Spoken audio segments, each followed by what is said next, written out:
In this video, I'll go over my ecosystem, how it works, and I'll also be answering some frequently asked questions. My journal ecosystem includes these 3 notebooks primarily, with the addition of this like mini notebook, which I'll get into a bit later. Previously, if you've seen my channel, I really operated only with 2 notebooks for any given year. This year, things are getting a lot more, let's say, serious. There's a lot of things that I have to include a lot more detail in, and the space given for these are too small. And that's why I invested in the Hobonichi cousin. I saw this in person at Choosing Keeping. I remember like glancing over it like every few weeks just to see like whether I felt differently about it. Do want to say that if you want to start journaling, you don't have to have 3. I would just start with 1. If you're new to it, you want to set yourself up for success. Having 3 or more would mean that you would have to delegate more time into each of them. There are so many ways to do it. You need to do it in the way that suits you. In my case, I've delegated roles to each of my journals. Let's not be intimidated by these because they're supposed to be tools that help us. This is my Commonplace hybrid notebook. This is my thoughts, my problem solving. This is what I learned. This is basically just everything that's in my mind kind of goes in here. I don't really do much storytelling, as in like telling about my day-to-day life. Very like forward-facing and action-focused. This is my Hobonichi Weeks, and the purpose of this is my catch-all planner. So it has going out, and I need to write down like any key dates, any appointments, meetings, whatever there is, that goes into here. And my Hobonichi cousin is an extensive version of this. There is also a section that I've included gratitude writing, which I'll show how everything comes into play. But the point of having a journal ecosystem is that they kind of act like school notebooks. And what I mean by that is you could have a notebook and have all of your subjects in it. That works, and that's completely okay. Or you can have 1 notebook for English, 1 notebook for physics, and so on. These, the English and physics notebooks will like complement each other and they'll inform each other, but they're still 2 different topics. And sometimes just like swapping a little thing in your daily routine to get you in the mood of what's necessary in that moment. Are you planning and you're working, or are you thinking about your personal life and your own philosophies or things that interest you?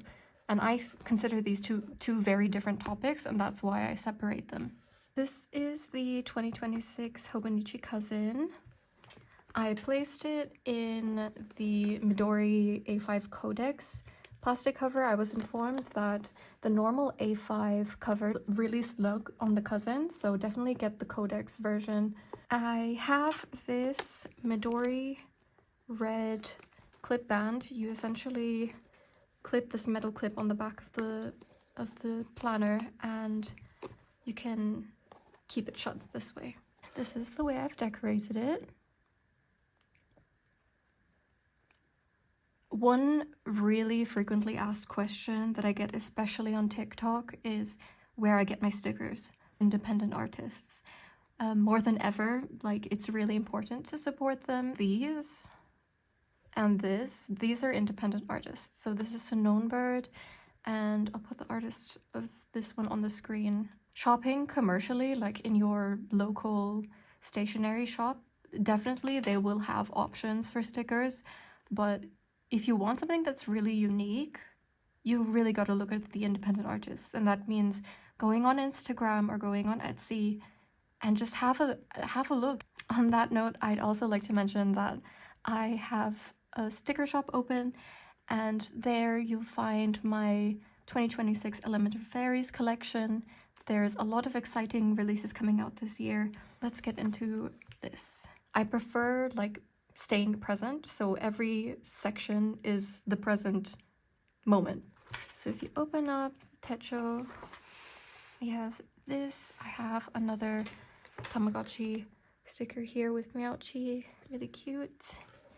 Some little dancers, a cat and bunny, and this little piece that came with a perfume that I recently got. I really love the notes in this. I've kept this page mostly blank. I'll do what I usually do and put pictures on this page as time goes on.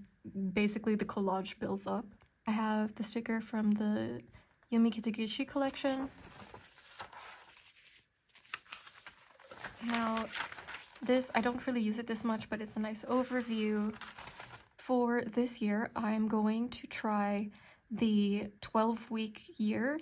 I've like planned out my stationery releases, really overwhelmed when I look at too big of a picture or too big of a project. And this like breaks it down to a future that I can actually envision. I've put this yellow washi tape here. Final product, it'll be satisfying to put like a picture here of the final product.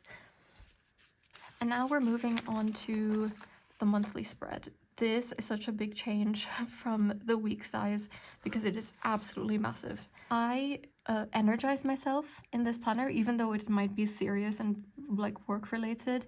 I still want to give myself like room for encouragement, and the best way I found to do this is gratitude. In each box every day I'll write something that I'm grateful for that day, and here I'll do like a kind of reflection of that month. These holographic stickers, that's also a question I get a lot. I'll put the picture of the sticker sheet. I was gifted these holographic stickers, so I don't know where the person got it from, but if you search up the brand, I've seen some people in my comments say that they found them. I did use this really big sticker here, so it's covered up these two squares. I might move those entries into here. Now, this also separates the cousin from the weeks. These are weekly vertical planning. It's a holiday season, so there really isn't much in the morning. I've been sleeping in a lot. I've just been getting a feel of how this works, and I think this could be really useful for me. I'm the type of person who works out what I'm thinking by writing. Seeing this not only helps me track what I do in a day, it helps me track what I commit myself to during that day, because I think it's important to know where your time and energy is going. There is this section in between for turning the page to a new year. I will be putting my goals in this, but I want that to be private.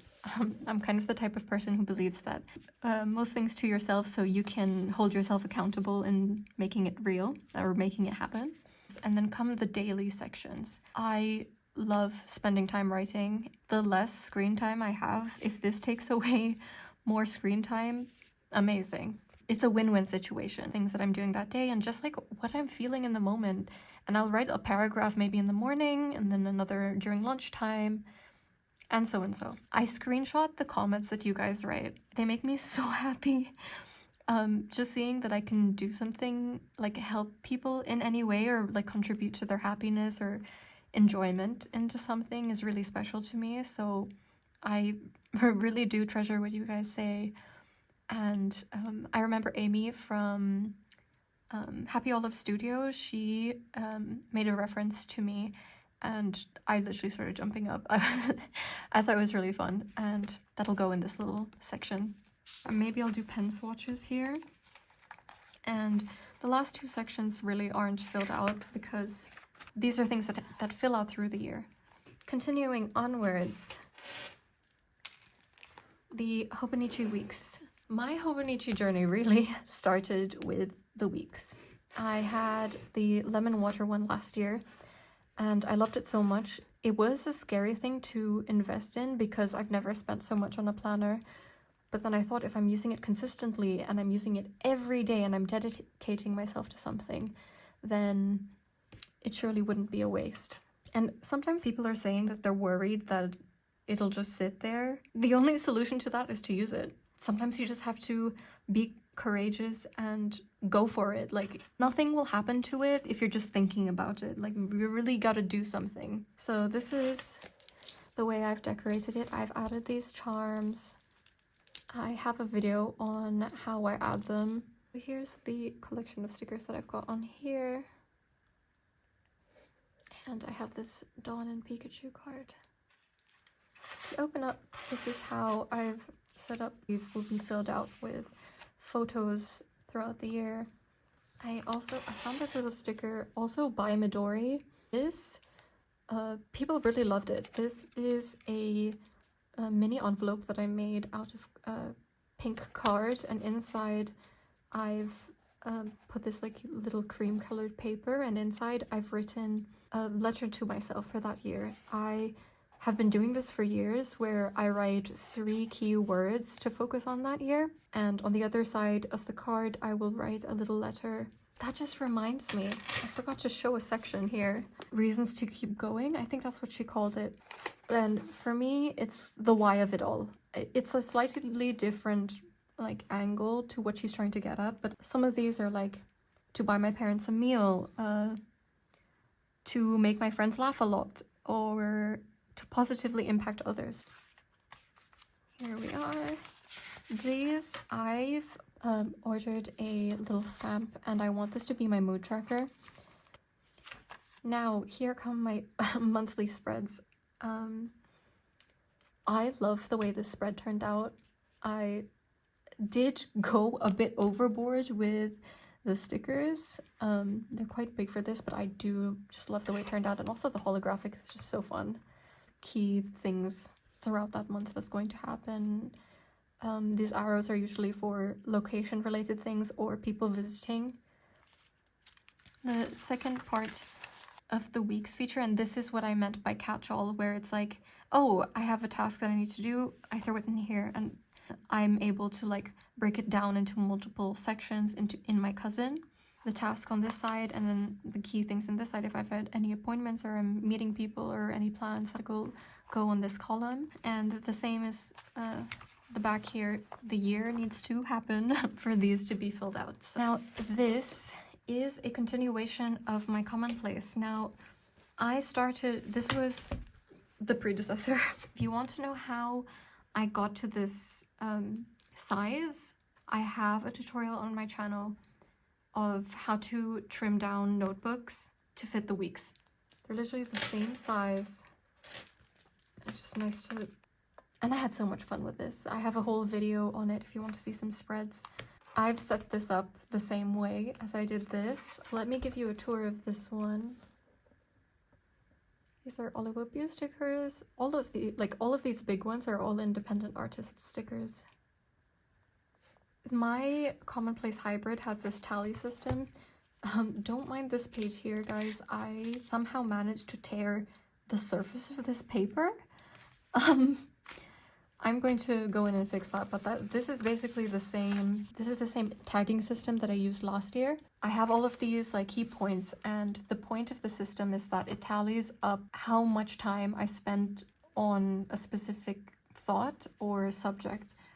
If I notice myself thinking too much, then I know that I need to move towards the bottom. This helps me get to the point of action faster than when I didn't have the system. It really changed the way I saw my days and the way that I've like interacted with the thoughts in my own head. In the first 3 spreads, I did my vision board, and I do believe to keep vision boards private, so I'm not gonna show that to you guys, but just imagine like a collage of pictures of my goals.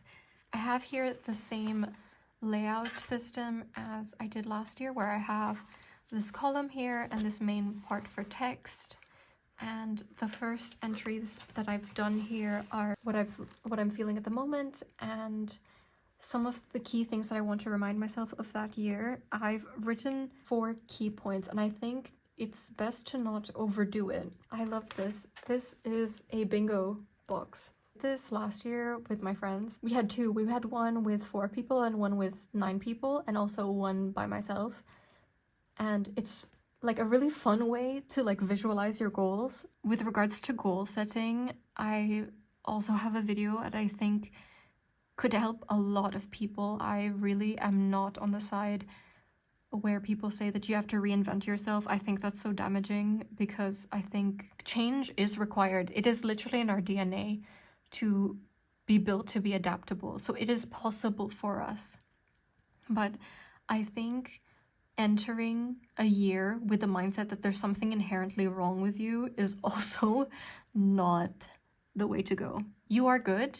You can then expand your volume of goodness. You don't have to eliminate yourself. I've been using this this pen and ink combo for the entire duration of last year's Commonplace, and I've never had a problem with it. A close-up example,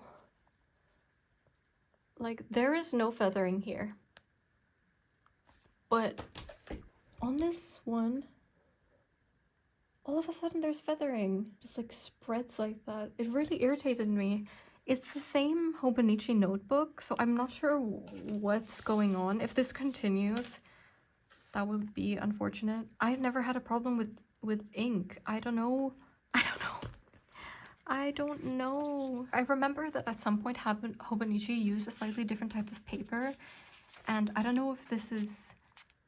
I got one of the old stocks. I love the way that I've decorated it. I'll see in the next week or so if it continues on. So these are the core 3, and what I also bring along with me is this grid Ishoni notebook. Yeah, Ishoni. As you can see, it's tiny. I absolutely love it. I have like some cute reminders on this. These are stickers. Again, independent artist stickers. In here, this is basically a running to-do list, and it's undated, and it just helps me not worry about things like deadlines and just focusing on the task that I have at hand. And if things like pop up throughout the time, like throughout the day, then I'm able to like book it in here without having to like write a whole section about it in these. It's just like minor things that need to happen throughout the day, they go in here. If you're a regular on the channel, you'll probably notice that there is a notebook missing, and that's my Melon's Weeks. That's my memory keeping journal, and I want to keep that one totally private. But these I'm more than happy to share with you. I hope you enjoyed today's video. There's lots more to come this year. Look forward to it, guys. Happy New Year. Bye bye.